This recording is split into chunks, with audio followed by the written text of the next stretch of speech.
Hello, 大家好. Welcome back to Mixing with JBP.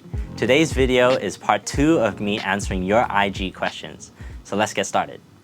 So our first question is, what is the difference between a multiband compressor and a dynamic EQ? They're actually the same thing. They both reduce the volume of a specific frequency range when a threshold is crossed. However, different plugins, whether it's dynamic EQs or multiband compressors, have their own limitations and advantages. For example, this FabFilter multiband compressor, its limitation is the frequency range you can select does not go as narrow as some other plugins. Whereas this FabFilter Pro Q3 in dynamic EQ mode will go as narrow as you want it to, basically, but it doesn't have adjustable attack and release times. But then this Waves EQ in dynamic mode can do both. It has an adjustable almost pretty much infinitely adjustable Q, as well as attack and release knobs. So in that case, what gay? What that means is, even though they technically do the same thing, sometimes it's a matter of workflow preference.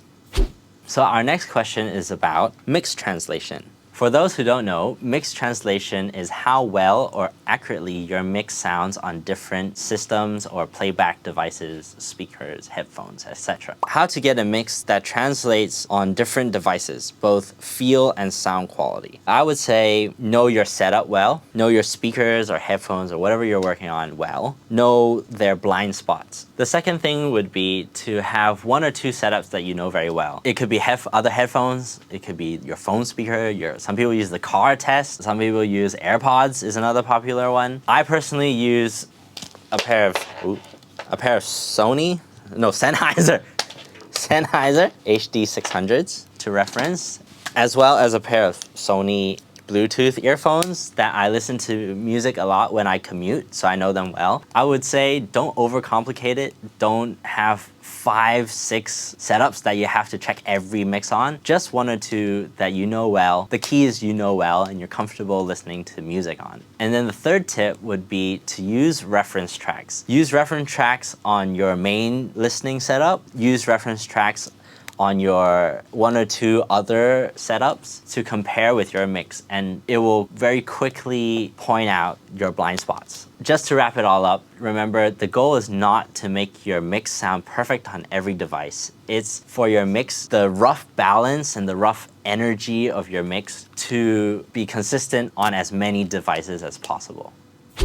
Our next few questions are centered around the same topic, and it's a big topic that I can cover in more videos, so please let me know if you're interested to see or learn more about this topic. And this topic is mixing vocals. Specifically, our questions are mixing vocals, how to make the vocals and music blend better together, and how to make a vocal track sound cleaner. And for this question, let's jump into Pro Tools. So here we are in Pro Tools, and let's answer the question of how to make vocals and the music blend together. Here we have a vocal with 1 single music track that I've mixed before. The vocal is raw, except I've left on some compression settings just for the sake of this video. Let's hear what it sounds like.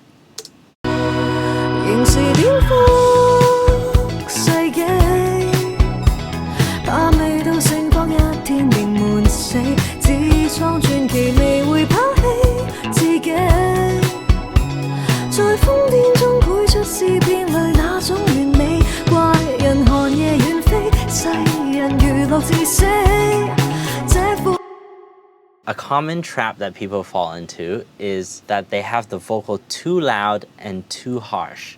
Let me show you a typical example of that. So something like this.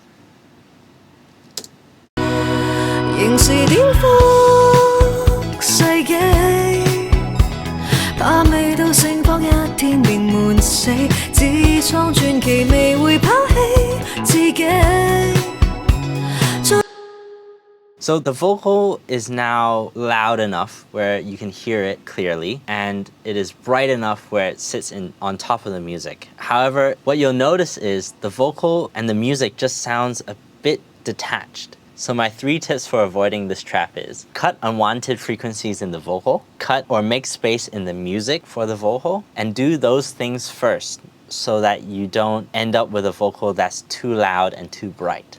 Let me show you what I mean. So let's first cut unwanted frequencies in the vocal.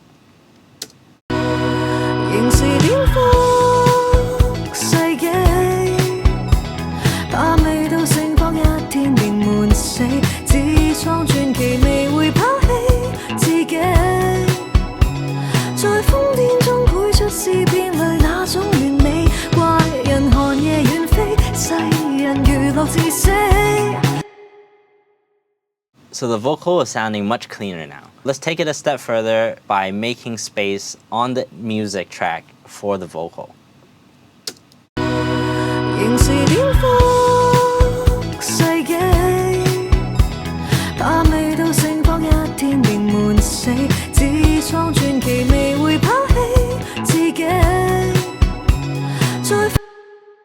Right, so now we've dealt with unwanted frequencies in the vocal. We've made space for the vocal. Now we can go ahead and boost frequencies we want to hear more of. And let's also go ahead and turn down this vocal so that it blends better with the music. Let's give it a listen.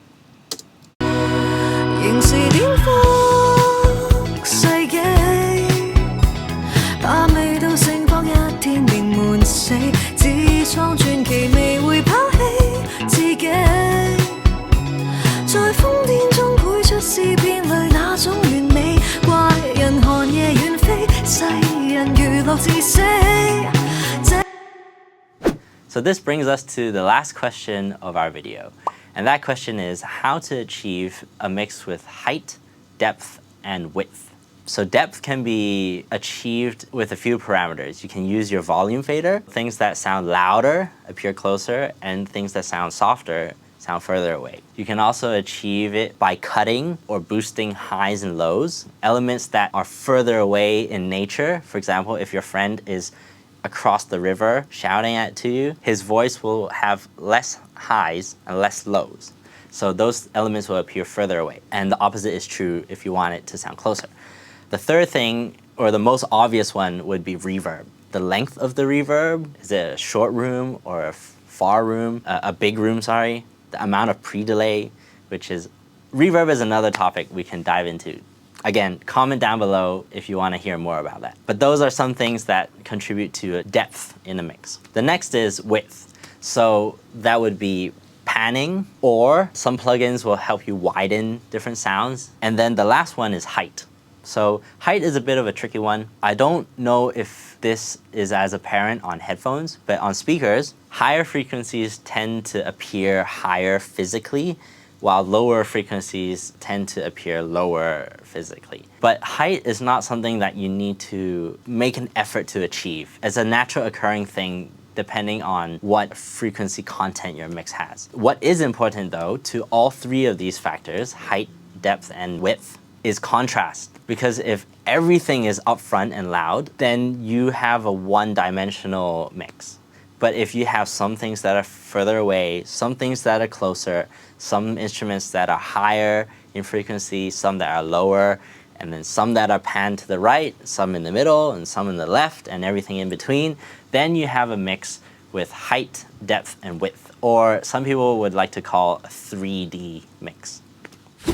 So that brings us to the end of our video. Thank you so much for watching, and thank you again to those who submitted a question on Instagram. If you have any other questions or want further explanations on any other topic, please comment down below or find me on Instagram at mixingwith.jbp. There are a lot more videos on mixing coming, so see you in the next one.